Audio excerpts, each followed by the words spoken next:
What does protest sound like?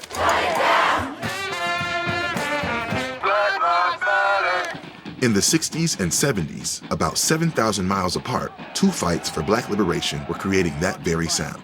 From South Africans standing up against apartheid to Americans standing up to segregation and discrimination. But there was one song that helped to inspire both fights and connect these movements under one voice.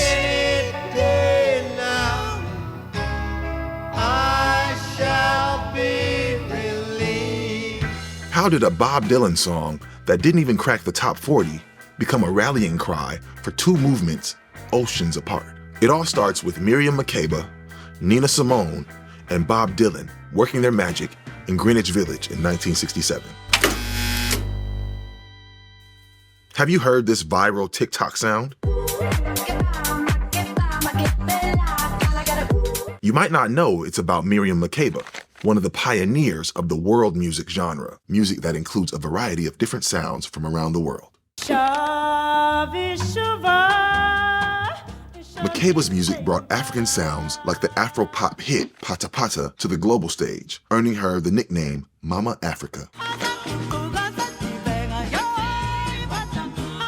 I got a chance to speak with Brendan Adams. What up, what up? The director of South African choral group 2911, about the importance of Makeba and her music.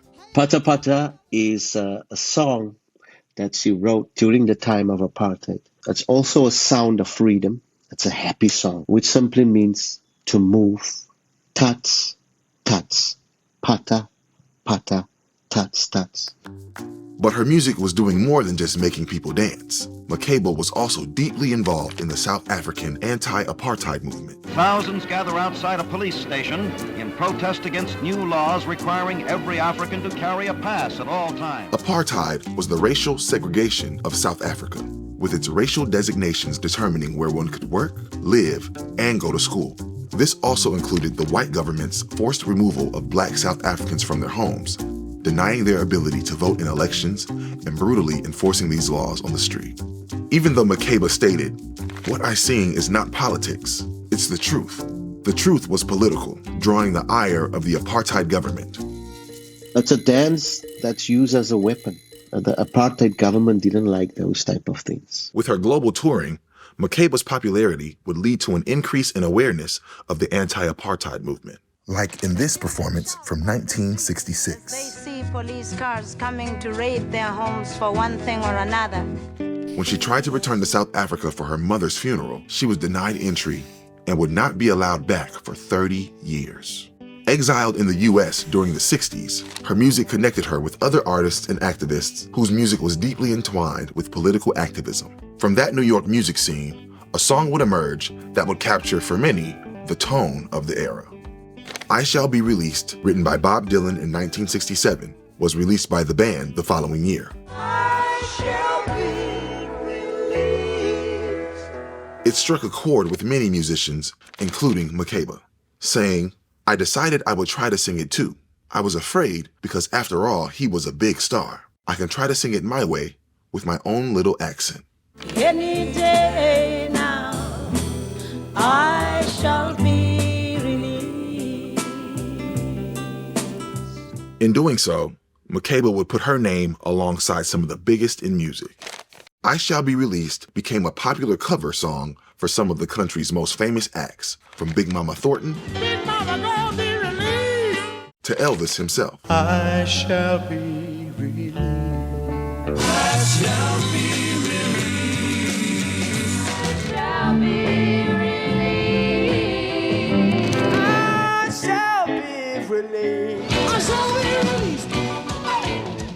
I Shall Be Released resonated widely for the way it could be understood both literally and metaphorically. Its plain-spoken lyrics spoke to a nation who, despite being segregated, could connect on a human level with the feelings of being stuck and seeking release. That message would also resonate with Nina Simone. One night in Paris, Simone heard Makeba sing the song and said she had to sing it too. Last night, Miss Makeba and her group did this song, and we have to do it again tonight because it's a great song. It's called I Shall Be Released. Simone, like Makeba, was no stranger to the struggle and using music as an avenue for protest. In 1964, she had released Mississippi Goddamn, a powerful statement against the violence happening in the South. Everybody knows about Mississippi. Goddamn. Simone's version of I Shall Be Released moved with the languor of the blues, firmly rooting it in Black American musical traditions. Her singing was a blend of sorrow and strength.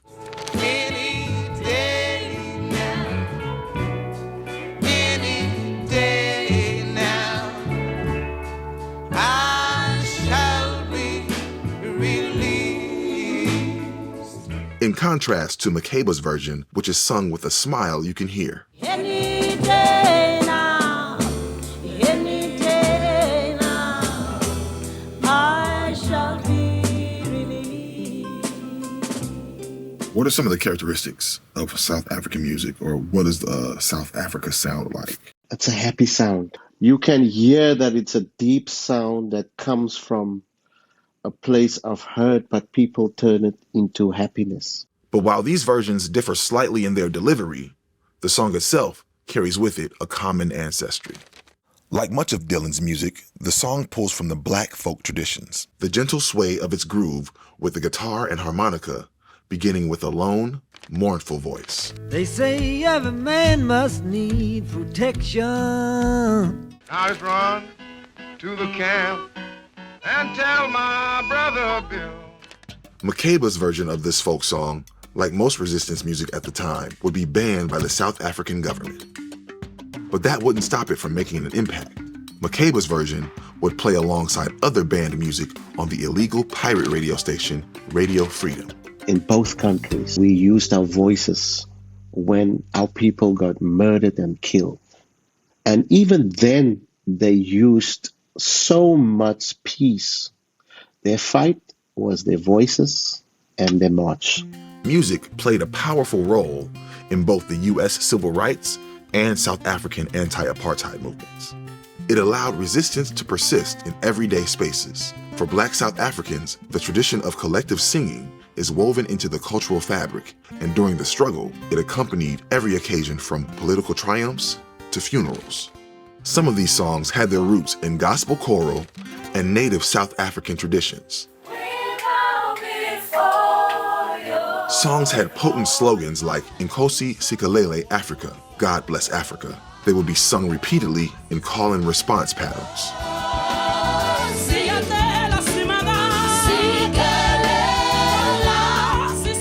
Likewise, the civil rights movement, dubbed the singing movement, adopted the same gospel hymn tenor.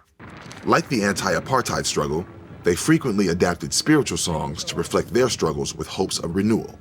Songs like We Shall Overcome would carry at once the sorrow of a lament and the strength of defiance.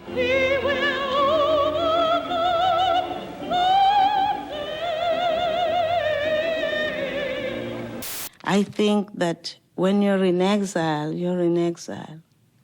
whether famous or not. Exile is painful. Makeba continued to lobby across the globe for the liberation of her people. In 1990, the system of apartheid was on its last legs. Nelson Mandela was freed, and after 30 years, Makeba was finally able to return home. It is at this moment that she returns to the song, this time joined with Simone. The song had come full circle. Any day now, anyway now, I shall be released. This was the fullest version of the song, the version that feels triumphant, pulling in the most South African influence. She blended it with the South African hymn, Tula Sizwe. Tula Sizwe. Tula Sizwe roughly translates to Hush Nation. Tula Sizwe. Let's not scream. Our silence is volume. You know what they say. Yeah. You know, our silence is volume. Makeba would say of this final rendition of the song, we were bringing two worlds together, South Africa and the United States, both music and artists, in that Nina Simone was also singing it with me.